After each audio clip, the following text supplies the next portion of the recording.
like this, up and down my neck.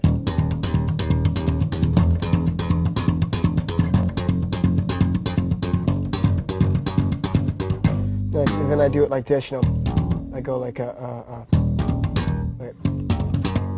What the hell do I do? I'm blanking out.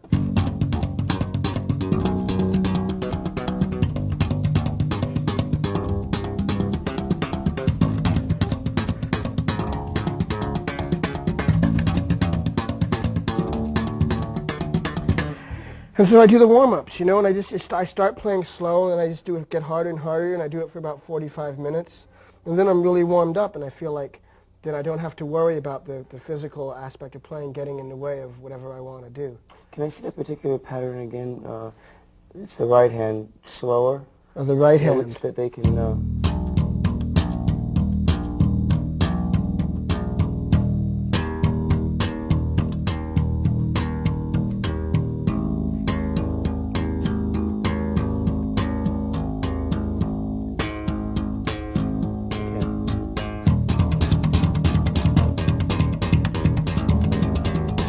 Good luck. It's really easy, you know. It's really a simple thing. It just kind of looks fancy, and you know, sometimes it sounds good, and sometimes you sound like an overindulgent jerk. You just have to know when to do it.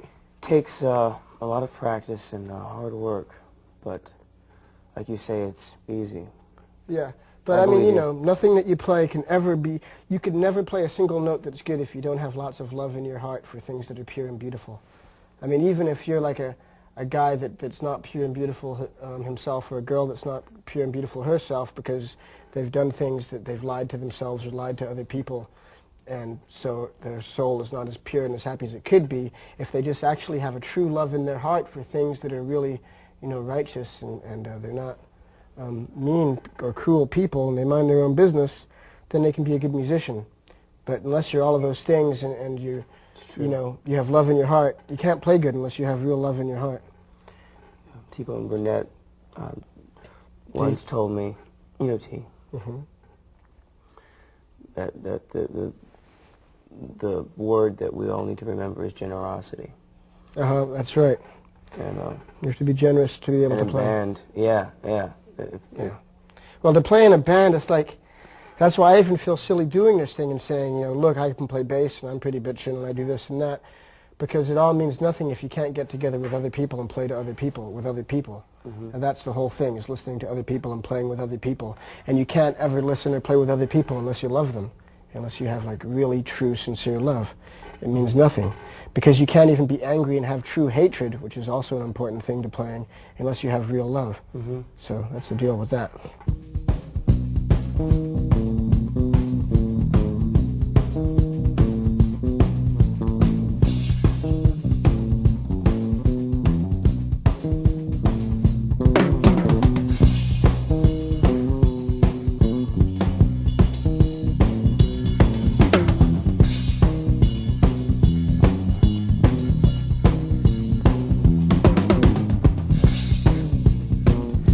The only time that I ever play with a pick is if I have a pick in my hand. And I don't have one now, so I can't play with one. But if you have a pick, you just go like that. If you have fingers, you go like that. I mean, the only time I ever used a pick was when I was playing in Fear, and they told me I absolutely had to play with a pick. And I had to play all downstrokes and go like this.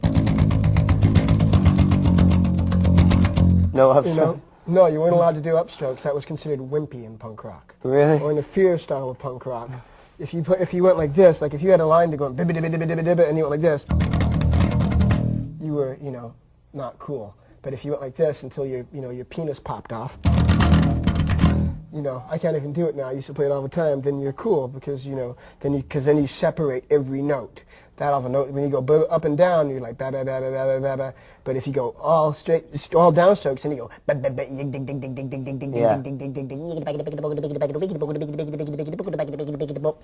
So, you know, but I really don't use a pick unless I have to. Like sometimes I use it to do this. Once in a while, what did I use it for? A thing that was really cool. I probably can't even remember it. It was just like a.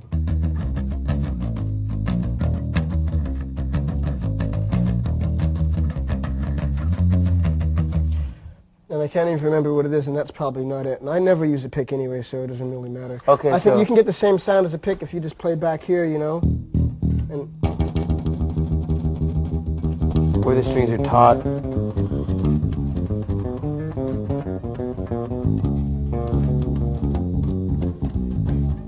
I have to admit, I do like the sound of a good hard pick on a bass every once in a while. You know, so a lot of my favorite bass players used picks, you know, used picks. I mean, there's certain people, like I think the guy in Fugazi, Joe Lally, who's such a great bass player, he plays these really cool, like big, warm, round-sounding, almost reggae-like bass lines, and he uses a pick, you know, and it sounds cooler than hell. So, you know, it doesn't really matter if you use your picks and your fingers. I mean, if you have something cool to play, then you're going to play it, you know, whether you beat your shoe on the bass or something. Well, guitarists that go to bass have a real hard time getting off the pick. Yeah. And plus, I mean, one of the greatest bass players of our time, Sid Vicious, used to pick. So, Flea, let's cover the fingers. Let's cover all of the fingers. All the fingers.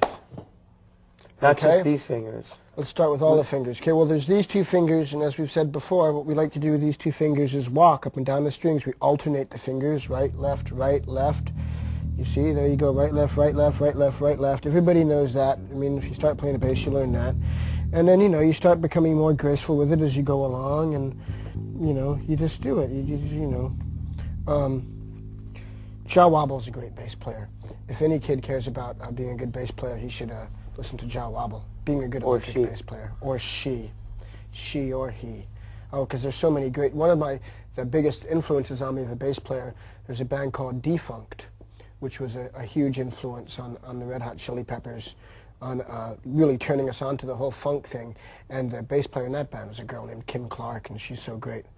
And of course there's Kim Gordon. I wonder why it is that girls that play bass are called Kim. It must be some sort of cosmic thing. What's the talking head girl's name? And Tina Weymouth. That's right. All those good girl bass players. Right. So the fingers. So there's this one, you know, and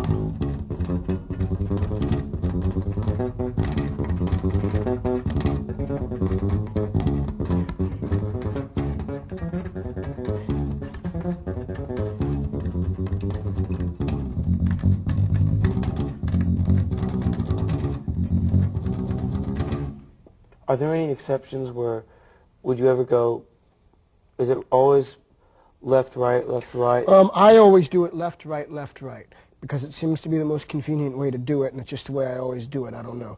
But I mean, I'm sure there's other ways to do it. You know, like I say, some people use all their fingers. And another thing is to use the, you can use your thumb, which I do once in a while. You know, I'll be like, use my thumb and these fingers and...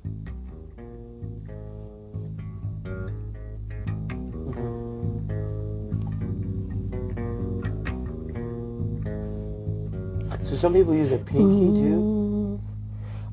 Probably. Wow. They probably do use their pinky. But some guys are just so slick when they use all three fingers, you know, and they can just go whenever they want. These crazy guys. Fishbone? Norwood? I heard the greatest Norwood bass lines the other day on the new Fishbone album that they haven't made yet. Norwood's such a great bass player. But, and okay, so the plucking thing, you know, and also, you know, you can use it like kind of, I think it's called arpeggiating if you play, you know, like that, you know, and...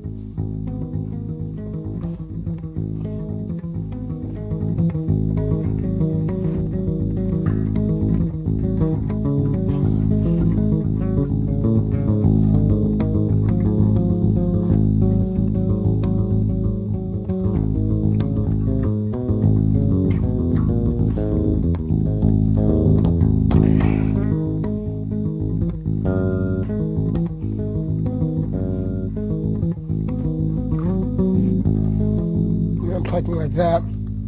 And there's another thing I was thinking, to do with fingers that I do sometimes is I, you know, use both fingers and hit two strings at the same time. Like that. Here I'm hitting the D string and the G string at the same time. And then if I go like that, you know, then I could go...